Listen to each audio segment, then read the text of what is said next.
那美中对抗，现在最硬底气要对干的就是中国大陆，喊出34%之后，现在双方喊出来，美国说，哎呀，再加50%往上叠加，看看两方股市的表现，美股大跌已经连续好几天了。那么 A 股呢，昨天也跌哦，但今天发现 A 股的3大指数集体上涨，这是最新的消息，是代表说国家队进去有用啊，百股涨停哦，台湾好多还在跌停当中。那么媒体拍到一个画面，这个是《纽约邮报》，他在车上读《纽约邮报》，而且读的刚好就是习近平要全力回击的新闻，看起来不开心啊，很生气啊。人民日报在关税战里头，大陆方面再度的发声，大陆是超大规模经济体，有强大的抗压能力。不怕啦，天不会塌下来了。未来将依据形势需要降准、降息、货币政策工具都准备好了，随时出来。川普这个叫做胆小鬼赛局，美中贸易大赛。当川普又在回击说你在报复我吗？我就再加50%的时候 ，BBC 的报道认为中国可能会选择另一条道路。增加跟其他国家的贸易，包括美国曾经的西方盟友、欧洲等等的，以及增加一些能够把美国排除在外的新贸易线路，互掐脖子，谁先输呢？谁都不能喊退啊！现在是两个人都有一个不得不的大面子卡在前面。美国大陆的这个沟通机制现在叫做停摆的，本来传的要见面的也没了。虽然川普说，我还是希望双方可以好好谈，我跟习近平还是很要好的，但是现在直接进入了报复循环，双方没有谈的空间了吗？川普团队只想跟习近平亲近人士接触。这个报道里面认为，例如中共中央办公厅主任谁啊？但北京不愿意，认为这种即兴式的做法会带来更大的随后的政治风险，所以不轻易跟美国随便谈。跟其他70几个排队的国家不一样，他反而不跟你谈，你硬干我就跟你硬干吗？乐色报道，欧盟怎么办？投入中国大陆中加的阵营去反击川普关税吗？要报复的清单包括了各种日常的物资里面也准备要进行了，甚至针对9273亿的美国货物课税也准备要来做各种的报复了。刚刚讲了一个重点，所以欧盟如果大家团结，其实可以对抗美国的，但是有要团结吗？没有，连欧盟都不团结啊！报复关税里面，法国算是最硬的了，他喊说要拿美国的科技巨擘数据使用来开刀，这个是财政部长讲的，各种的严格监管啊，苹果啦、微软的、亚马逊，通通都来下手，甚至第一个已经宣布停止投资了嘛。但是内部出现分歧，有谁？西班牙、意大利反对啊，我们不要报复美国好了，我们配合好了哈，因为会双输，所以呢，不要有过激的应对措施。欧盟内部就搞不定啦，那就有人要战，有人要和啊。英国呢，英国也有可能说要出手了，一直说还是不放弃，希望有谈的机会。但现在看起来，跟美国要订立贸易协定，免于被加征关税这一点呢，川普并没有让英国25%的汽车钢铝关税豁免在外，所以东协现在呢，恐怕要同进同出了吗？有一些不同的做法，但是越南是第一个先回应的，我们也是抄隔壁越南的考卷嘛，零关税。美国当然不买单啊，我们刚刚不是提了吗？白宫高级顾问诺瓦明直接说远远不够啦，那个叫做非关税欺骗啊，重点就是要直接的逆差全部弭平。应对川普的关税，马来西亚呢，首相的安华，越南的总理范明正通话，大家一起想办法。他们关税都很可观诶，柬埔寨49，缅甸45，越南46，辽国48，都非常惊人。马来西亚的首相安华说，加强东南亚区域合作跟多样化供应链，也就是说，如果东协5国领袖举行电话会议之后，有共同的策略的话，还有机会应对。但看起来已经部分先投降了，所以要团结应对美国，现在看起来最硬的仍然只有中国大陆，那互相都没有要让的意思。大陆当然是第一个起来反击的，而且大陆的反击的速度之快啊，让川普他们预料外，所以他们慌了啊。第一时间的时候，川普的整个团队确实是有点惊慌失措啊，他们根本不知道为什么大陆会反击这么的快，因为以往通常都是生效的当天，例如说4月9号，就是在我们的时间4月10号生效的当天，中国大陆宣布反击。在过去啊，钢铝税是如此啊，还有汽车税也是如此，但是在这一次里面，却在你川普宣布之后没2天，中国大陆就宣布对等的反击，也就是对美国课34%的税，而且是全面性的所有的商品。这第一个。除了这个以外，同时提出10项的这种制裁的政策，包括稀土一大批的稀土，所以美国的军工企业出了大问题了，因为那些稀土都是美国军工企业所必须要有的。对，包括它的风力发电机，包括雷达，包括卫星，包括这个手机，包括半导体，全部总共的稀土是将近20几样这些有一些是完全禁止，有一些是管制进口。那美国一下子根本措手不及，因为它根本没有那么多稀土来去应付。那除了这个以外呢，对10几家的公司，那么列为不可靠实体清单，也就是中国的任何企业、银行，所有的不能够再跟列出来的这些美国的企业来做买卖，有任何合作，有任何来往。那对于另外的10几家列为管制开始清单，这样子一个组合拳一打出来以后，坦白说，对于美国的很多企业，尤其是军工企业，对美国的川普来说，他们真的是有点慌了。那大概4、5天左右吧，因为当时美国就说，如果你反击，我立刻就报复，那是财政部部长说的。结果大家等美国的报复，怎么一天一天过了？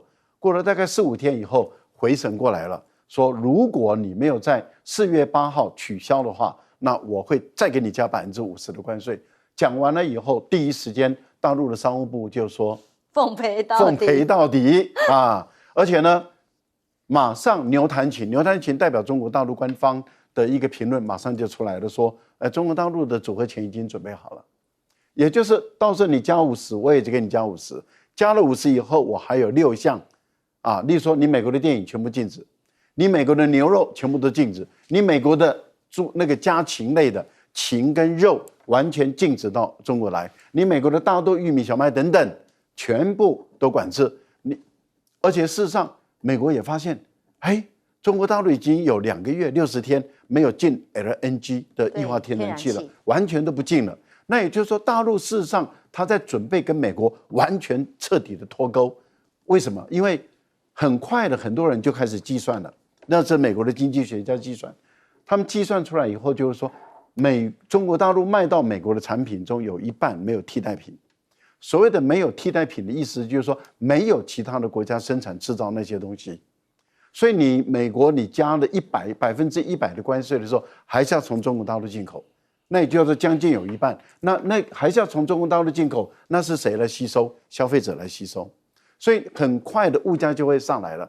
因此，美国就出现了抢购潮，只要是 Made in China 的，几乎都去收刮一空。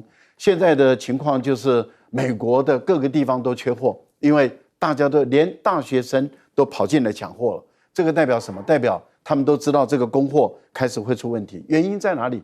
原因就是如果从平准购买力的角度来看，大陆的经济体早就超过美国了。我们讲的是平准购买力，也就同一颗鸡蛋在美国卖多少钱，在中国大陆卖多少钱，你用这个来换算，大陆的经济体超过美国。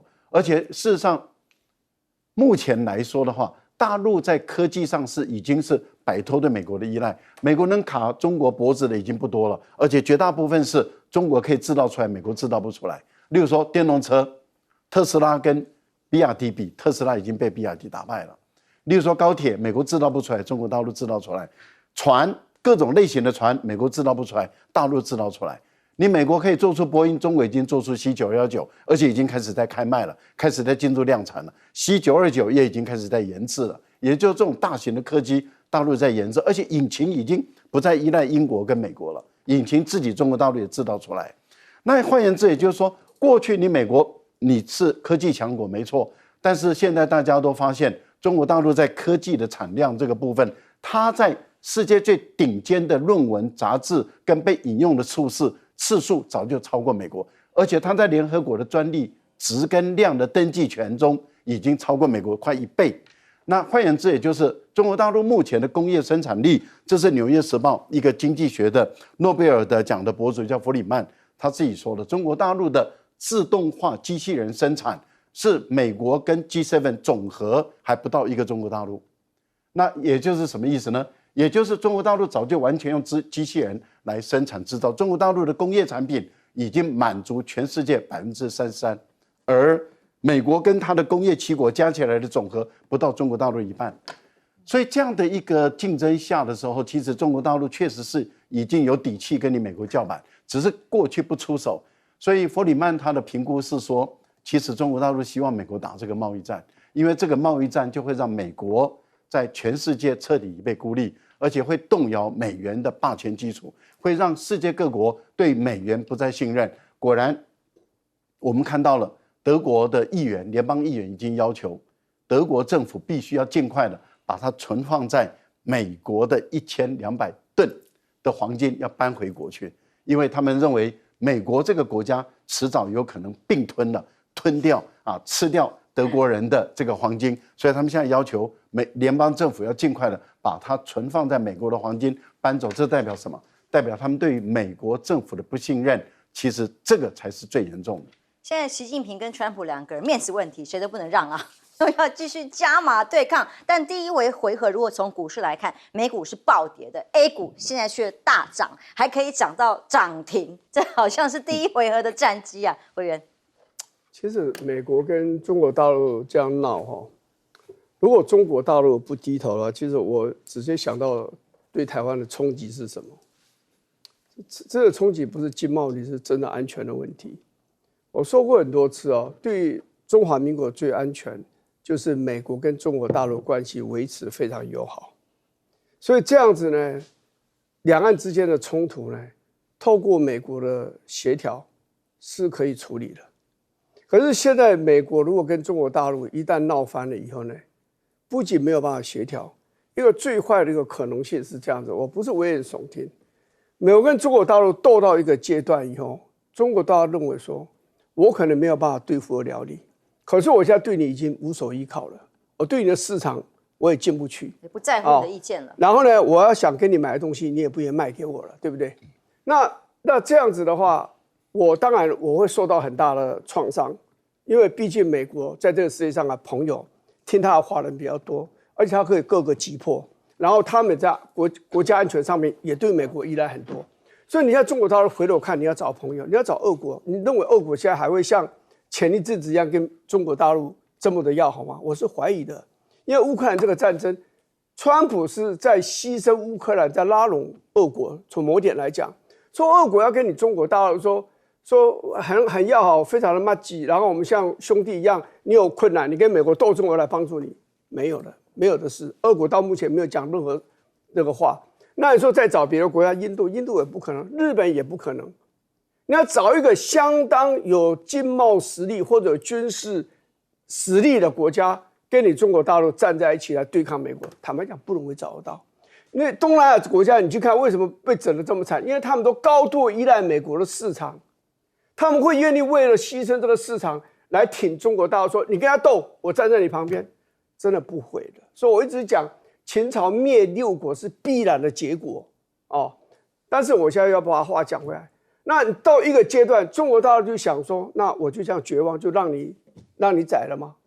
双方斗争到敌意升高到一个阶段的时候，你觉得台湾会更安全还是更不安全？当然是危险啊。对，中国大陆会想，我在比较遥远的地方可能不是你的对手，可是我如果就在我的旁边，在台湾海峡这个地方，那很容易啊，我就找个麻烦给你看你怎么解决，我就对付台湾。台积电就我封锁它，对，反正台积电已经到美国了，还没完全去呢。美国也不在乎了嘛，对不对？那我请问你，这个时候美国是决定要来救台湾，还是不来救台湾？这就变成美国如果不来救台湾，他就必须坐下来跟中国大陆谈，这是中国大陆想要的战略目标之一。如果说我们期望美国一定会来到台湾来，他选择不跟中国大陆谈，那我就要讲一下哦。那1958年，民国47年的823炮战，当时中美有共同防御条约，当时在台湾的美军有19000人，当时美国有核子弹，中国大陆没有核子弹。那时候海空、陆海空的力量、军事力量，美国是中国大陆的很多倍。除非美国傻跑到中国大陆内部去打地面战，或者离开中国大陆，中国大陆不是美国的对手。可是美国怎么帮我们？823炮战，前面第一次台海危机死了2个中校，美国2个中校现在在水头，他们的纪念碑，在823炮战的时候要敷出我们船岛到金门的外海3海里，他就说你们抢滩吧，我只能在这里，因为进入3海里怎么承认你这个主权了嘛，所以我就没有进去这样子。所以我要讲的就是说，我们不要看到美国跟中国大陆在斗的时候，我们很高兴，我们反而要非常的戒慎小心来处理这个问题。是，所以就军事角度来看，美中的对抗现在是经济角力而已。当然，对台湾的安全来讲，随时反而成为最被紧张的那个，不管是棋子还是弃子。我的感觉是这样子，这个当然这可能跟委员讲的，委员是战略专家，可能是跟我的看法不太一样。我的感觉是这样子。北京会不会打台湾，做武统的关键因素，在我们往台独踩多近的距离。赖清德的这些作为是非常危险的，他的危险程度比美国跟中国的经济战、关税战还要可怕。就是他哪一天他决定要打你的时候，是因为我们这里台独的踩到了他的红线，这是最重要的因素。如果我举个例子，像我说，我不管世界乱成什么样子。但是我们这里的领导人就跟马英九一样，基本上北京不会打你，因为他知道你跑不掉。他决定要打你，就是因为你往台独去踩。那川普这个人出来，你现在应该可以看得出来，基本上台独是觉得对他是不是没得什么希望。拜登会哦，拜登你看讲了4次，我们一定出兵保护台湾，拜登反而对台湾的安全有危害。川普。我真的要说一句，谢天谢地，幸好川普，这是第一个。第二个，我要讲一下这个大家看现在这个关税战很多国家在跟美国在协调，对不对？好像我举个例子你慢慢看，也许有些国家就协调好了。你以为协调好了，这个就天下太平了？你错了，只要有一个国家没有协调好，基本上这个关税战对全世界的影响不会停。好比举个例子，上个礼拜的这个俄罗斯啊，俄罗斯根本没有抽他的关税啊。上个礼拜在这里面，它股市跌多少你知道吗？8%。它跌有什么好跌？它人家1%都没有抽它，因为这个只要这个世界在打这个关税战啊，就不会停息。尤其美中，如果你说怎么样会走向稳定，不会有事，美中采得一致的这个态度，只要2个人在打。没有一个人躲到这个室外，所以为什么川普在车上看中国的反应，他只关心中国，中国屈服，基本上他在全世界就赢了。中国不屈服，所有人屈服，这个还是会打下去的。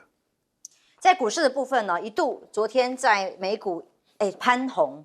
露出了一个曙光，因为有个消息说，哇，川普准备要暂缓90天才要实施关税大战，等等等等。结果白宫立刻否认啊，否认完立刻翻黑了，说这都是假的。所以当川普到底有没有考虑要暂停这件事情，大家太关注的时候，他的财政部长贝森特说，现在反正70几个国家都要跟美国接触嘛，所以4、5月都很忙，一切都可以端上谈判桌来谈，但谈什么，老美来决定。所以关税政策呢？内部其实有一些不同的声音，例如像马斯克不是很重要嘛，在这个川普的心中，但是他立刻点名的是川普的首席顾问纳瓦罗，说还有哈佛大学的学历怎么样呢？经济学博士怎么样呢？什么都没有造出来，甚至很多的问题都是哈佛的人造成的，然后等等，就还有反击喽。纳瓦罗反击马斯克说，白宫的人都知道他不是汽车制造商，他只是汽车组装工。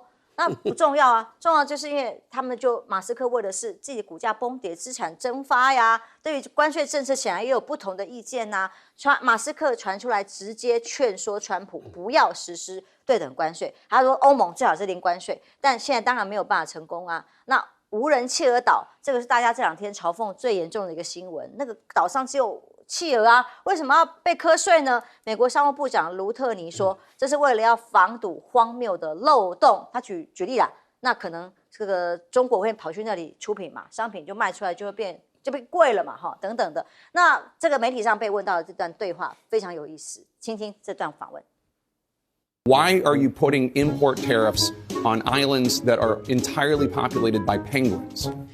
Well, I mean, come on, Jake. Obviously, here's the bottom line. Not Too long the McDonald Islands is not imposing. I mean, come on. I mean, come on. Oh, whatever. Listen, the people that are leading this, I did not come up with the formulas. I'm the ag secretary. 他是谁？他是农业部部长，他没有办法回答这个问题。到底刚刚快转的部分就是他一直come on Jack但总是他答不出来啊，因为不是他决定的啊，这很荒谬嘛。那一开始还问说，这照片、这画面是不是你们 AI 的？这个岛上真的就是企鹅很多啊。那所以呢，美国现在被黑啊，各种的取笑啊，可是对抗结果如何呢？预估在华尔街多位重量级大佬都是担心美国陷入经济衰退，股市还会再下跌20%，美元的地位接下来会被侵蚀，关税会酿股灾，美元继续重贬，然后美国的垃圾债被爆抛售潮，2020年最大的规模，那么甚至长期的利率飙升，现在虽然川普要他降息联准会，但这2天也可能会降，但问题是10年期美国国债的收益仍然。现在继续还很重要的关键之下，其他的国家可能就会抛弃美国的债务。那以艺人来讲，各国来讲，都认为这个叫做可以拍成魔鬼终结者贸易战这个太可怕了例如艺人，还有这各种民间的团体，已经有相对有千场的反川普示威。全国反川普抗议活动最大的一场，预计4月19号要举行。不过啦，当然男星他是演这个浩克的男星发文，他说团结就是力量，这只是开始，数以百万的人美国人要走上来。目前川普的民调虽然掉下了5成、4成、5、4成6，但仍然是比他第一任期还要高。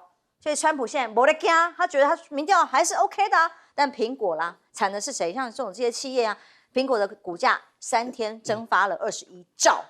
或者是为躲关税大刀，苹果手机5架专机飞到美国本土去，这就是大家现在的共同的焦虑。赖老师，关税还没有开始实施因为原来就钢铝税嘛，跟汽车税，现在普遍性的关税是要在4月9号才正式实施。那4月9号之后，物价会怎么涨那我们都在看，都在观察。在美国来说，它的关税这么高的情形下，这些产品进入美国之后，那么要分配给这些进口商跟消费者，那它本身的定价会怎么定？那这个物价如果一上来的时候，在美国会引爆什么？这个时候我们就可以知道真正的情况了。然后再过几天再做民调的时候，我们就可以看到川普的民调到底怎么样。但是川普的关税对于美国自己的股市有没有影响？有，而且是立竿见影的影响。它是除了暴跌以外，你看。只是传出，而且是谣言，传出说川普很有可能会延后90天，股票就开始往上飙，而且往上可以飙到2000多点，就是创下美国股市当天涨跌幅的这个营销飞车这样的2000多点历史上新高。然后后来白宫第一时间就说没有如期举行，嘣又一次往下走。那这个代表什么？代表说川普的这个关税政策确实已经对美国的股市产生重大的影响了。那有人就问说，因为川普一直在强调说美国人没有多少人买股票了比重不高了，2-3成了这个2-3成确实就有2-3成，但是2-3成是指谁呢？指那个低收入的那个25%，也就是说，美国的经济底层中最低收入的25%就25%、26%左右。买股票，这就是 MAGA， 川普的最大的支持者 MAGA 就是底层的那一群白人，他们买股票的人数最少，因为他们就占25%左右有买股票。可是普遍美国人买股票多少人呢？62%。那么资产阶级以上的就是有多少人呢？87%。中产阶级有多少人买股票？65%。那也就是说，中产阶级人超过1半的人买股票。资产阶级的那更超过了，只有最底层的他们买股票的人数，因为他更没钱买股票，所以买股票的人数最少。这代表股票影响到美国的绝大部分的中产阶级以上的所有的人的生活，而中产阶级是美国整个社会的主力。好，那我们再问另外一个问题了：既然股票市场波动那么大，既然关税波动那么大，那川普一定要这样玩的时候，大家预估美国的经济的衰败很有可能就因为你的关税，如果你变成永久性的长期的关税，美国经济要衰败了。还好他们透露出来是他们的关税是临时的，只是一个手段、一个工具而已。我们休息一下，马上回来。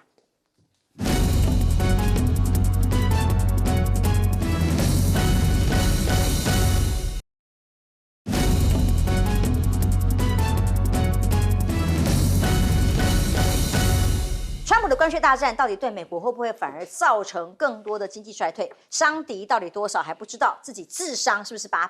现在包括股市、包括物价，都整个处在一个惊慌的恐惧当中。我刚才讲的是中国大陆跟美国斗争，我的意思说，美国显然他的这个朋友们、盟友真的是比较多的啊，中国大陆看起来是比较孤立，但这里面其实还有一个变数。就是你双方在斗争的时候，你要坚持下去，对中国大陆来讲没有内部因素的问题，相对容易。相对容易，因为中国大陆不是它的政治制度而已，而是中国的民族主义。在跟外界、跟外国在对抗的时候，它会变得非常昂扬。在抗战了这些，我们都会看得出来。那美国是一个比较开放，相对来看比较开放的一个社会。它的内部因素的干扰了川普的这个关税政策的可能性就会变得比较高。譬如说，我们已经看到这个示威，这人数还真的是不少。那搞不好这样的一个示威的声音会越来越大。好，就像越战的时候，就是最后是这些人改变了美国的街头的示威，改变了美国的越南政策嘛。那这来看呢，最重要就是说物价了。如果通膨变得非常非常高，百姓受不了，尤其是支持川普的那个下层社会比较低收入的那一批人，他们受害最大。那我告诉你，他们如果出来造反的话，那川普的他的基本盘就崩解了啊。那个现在还看不出来，为什么？因为大家都买了很多囤货嘛，所以未来一般来讲，大概4个月之内，要很严重的通膨出现是不容易的。但是3、4个月之后，那个可能那个就会出来了啊。那就是说，你经过这么高的关税进到美国来，没有错，厂商可能生产的厂商源头啊，比如大陆，他们要负担一部分，中间这个美国进口的商人负担一部分，但是1/3很可能要由顾客来负责来消化。那这样子的话，对中产阶级以上的可能压力不大。真的中下阶层的压力就会变得很大。那批人如果出来造反的话，那就不得了。第二就股市，像刚刚约清讲说，股市基本上川普的坚强的支持者、低收入户者，他们买股票的这个概率很低，主要是中上阶层人。可是中上阶层的人买股票，如果股票一直往下跌的话，那他们的声音会变得非常大。下层社会人对社会的影响来讲，其实只有在投票那时候是大的，在平常时候，这个发声发音的这种可见度、可听度是比较低的，因为他们不是知识分子，他们不是在学界，不在企业界，所以他们对社会的整体的影响力、对政策的这种压迫力是没有那么大的哦。所以这些中产阶级以上的，他们压迫力会比低层社会的人会高非常多。所以股市跌，通货膨胀又高的话，川普可能就会撑不下去，这是唯一可能的变数。是，休息一下，马上回来。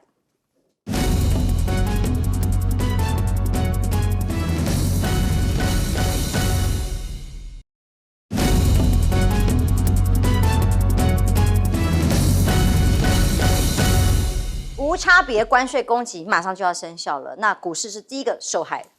如果你现在很关心股市涨跌的话，请冷静的听一下我的这个分析哦。为什么呢？因为我一张股票都没有买，所以我是非常旁观者清的。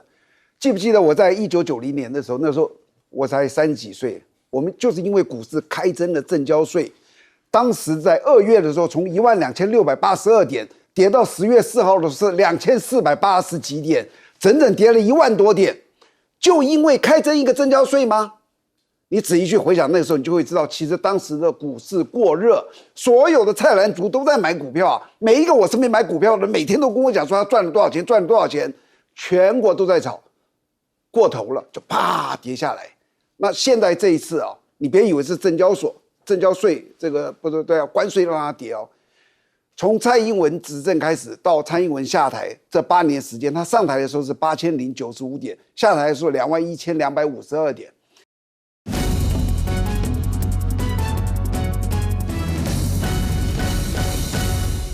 观众平安，欢迎收看 TBS 新闻大白话，我是王浅秋。首先介绍这一节，跟我们一起讨论最新国际及国内大白话的来宾。第一位是国际政治专家赖岳谦老师，主持人好，观众朋友大家好。国际战略学者林玉芳，大家好。前张检舰长黄征辉舰长，主持人、各位观众，大家好。当然，全球还是继续看川普啦，他的开山刀还是扫射的这个机关枪啊，全球都扫到了。其中不是说了吗？他儿子先宣布第一个谈判人就会赢啊！现在有70几个国家排队啦。那现在第一个算通道化了啦，其中一位蛮前期的啦，石破茂。今天日经指数翻红，就是一度因为石破茂可以通上化了，是不是可以解决问题了呢？结果通完话之后，川普再发文了。今天早上跟日首相进行交谈，他派出一支顶级的团队进行谈判，但是啊。日本在贸易上对美国非常恶劣、糟糕，翻译不同哈，反正就是很糟糕、很恶劣。他们不买我们的车，但我们买他们数百万辆的汽车，还有农产品和其他东西 things 啊，都是如此。所以跟人家谈完之后，把人家数落了一顿，是讲日本提出来的方案不满意吗？那或者是说，像美国跟以色列呢？以色列也是第一个到白宫去可以会见的。以色列直接最早谈的他说我就是零关税，全面配合美国都是对的。所以8号凌晨在白宫见面之后呢，他说呢，很简单的事情，我们会消除跟美国的贸易逆差，看到了没？他不只是讲零关税，他知道川普要的不只是零关税，他要贸易逆差，让美国赚钱呐。所以他说贸易逆差打算很快完成这件事情，让你们不会再有逆差。我们认为这是正确的做法。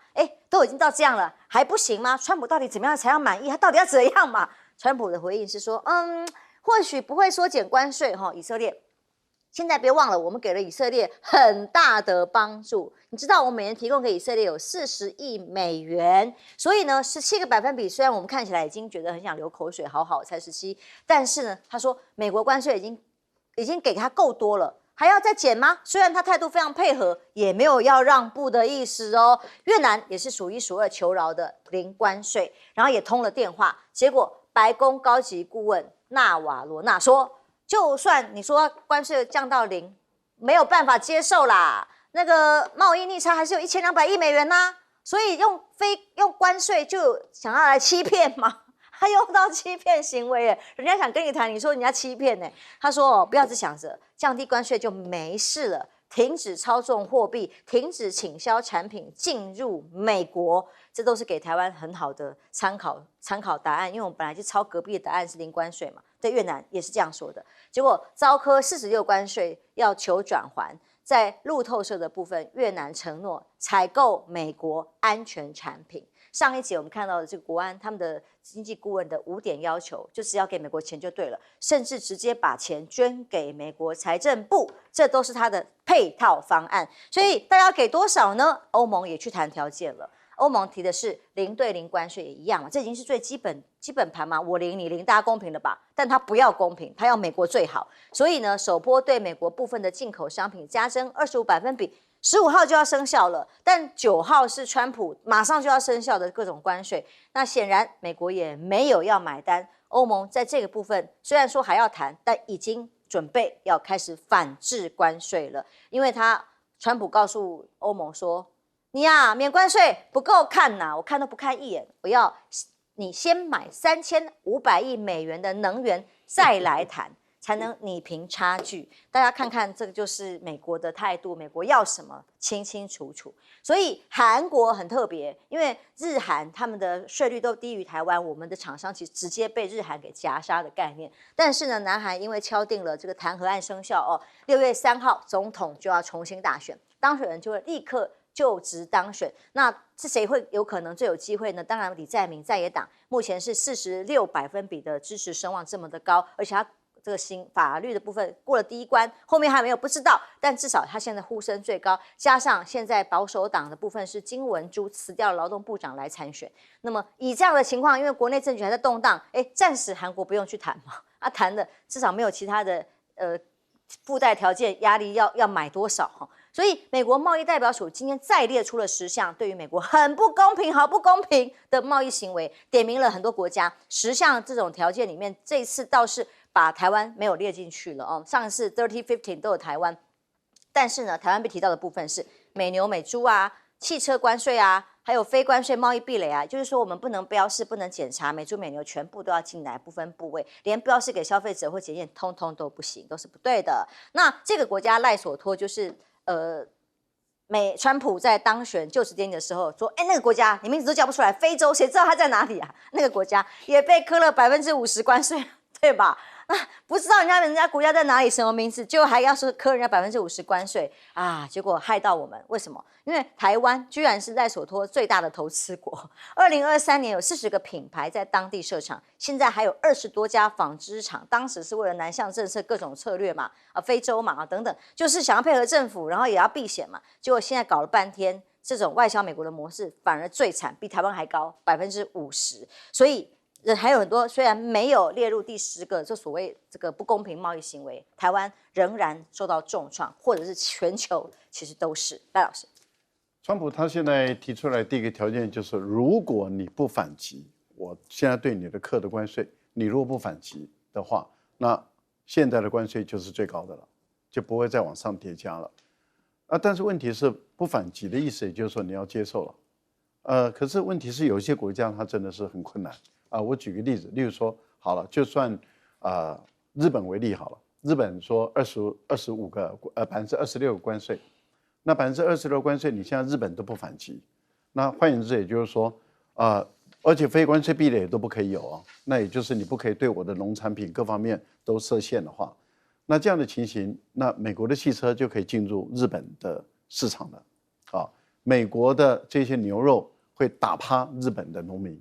美国的苹果啦，美国的这些农渔水产品会把日本的这些农渔水的农业就打趴了，因为你日本卖到美国去，你的关税这么高，可是美国卖到你这边来，你不能给我课高关税。他们要跟你对等零的啦。没有对等的，你零，但是我没有要零，因为你不能反击，我对你加了，所以你日本的汽车要进美国就很困难了，因为你的关税就要加大概1/5的价钱。1/4的价钱了，所以你日本的尼桑啊或者 Toyota， 你都要加1/4的价钱，那真的是太高了。如果你从墨西哥进去的话，加这个25%嘛，你从你日本本土进去，你要加26%所以这个关税，而且不要忘还有钢铝税哦，钢铝税再加25%，那就50了嘛。因为你的汽车如果大量用钢跟铝，尤其是从这个你的国家生产出口的话，所以你看，对于日本来说，这种汽车大国，那它的钢铝已经要扣25%了。如果再加汽车税，再扣25%，如果从墨西哥，如果不从墨西哥，从日本本土出，那就是25%。那你想，日本汽车怎么在美国卖？就卖不动了。然后日本的农渔水产品也就卖不动了。其他的不用讲了。所以对于日本来说的话，他当然没办法承受嘛，那因为对美国人来讲的话，我要的就是缩减贸易逆差的问题。好，那我再举一个例子，越南跟美国的贸易逆差是1000多亿美元，可是越南从美国进口才100多亿美元，可是为什么会只进口100多亿美元呢？而出口却1000多亿美元？这1000多亿美元绝大部分不是越南的工厂是美国的 Nike 德国的 Adidas 还有三星还有日本还有大陆还有台湾也就是说，你看有多少欧洲、美国、日本、韩国、台湾、大陆的厂在越南设厂，在越南设厂完了以后，在越南完成组装，从越南出口卖到美国去的时候，所以给越南创造外汇1000多亿，而且带动了很多的就业机会。带动就业机会不是美国人所贡献的，而是周边的这么多的国家来去贡献的嘛。那可是越南大部分都是外国的厂商在越南那边赚钱，那他是给越南人有就业机会，也给越南带来了很多的外汇的存底。可是问题是在于，你今天你越南说我把你进我的关税是0，可是纳瓦罗一看说，也不过就100多亿嘛，可是你的出口却1000多亿，我要的是平衡，没错，减少贸易逆差。可是你要越南怎么样减少贸易逆差？因为那些工厂都不是越南国家的，那你要越南怎么做？所以唯一的办法对越南来说的话，就那我再给你买一点国防武器，可是越南能买多少呢？买的还是很有限，还不能够满足他的胃口。为什么？你必须要把你的工厂赶走到美国来，所以 Nike 要回到美国，然后阿迪达斯你不能回德国，你还是要到美国，因此它的关税就不会降了。即使你把你自己的关税降到0，对美国降到0，但是美国也不会对你的关税下降。那这样的话，你 Nike 就没办法在越南待了嘛？你台湾的，或是韩国的，或是日本的，或是大陆的厂商，他没有办法在越南待了。为什么？因为40几%的关税，他很难卖到美国去。那怎么办？他就必须要移走了。所以对于台湾来说的话，坦白说，现在台湾的厂商在越南的怎么办？他要寻找更低关税地方来去设厂吗？可是问题是，寻找更低关税地方来设厂的时候，他知识体大嘛，因为他还要看那个国家的生产量。现在的情况是，你跟美国求饶也没用，你主动的跟美国示好也没用，那你该怎么办？其实全世界大家应该要团结起来反击美国，因为美国最怕的就是你反击嘛。所以他们永远说的第一条就是，你如果不反击的话，就怎么样？那你为什么？你难道还听不出美国最恐惧、最害怕的就是全世界所有的国家团结起来对付美国？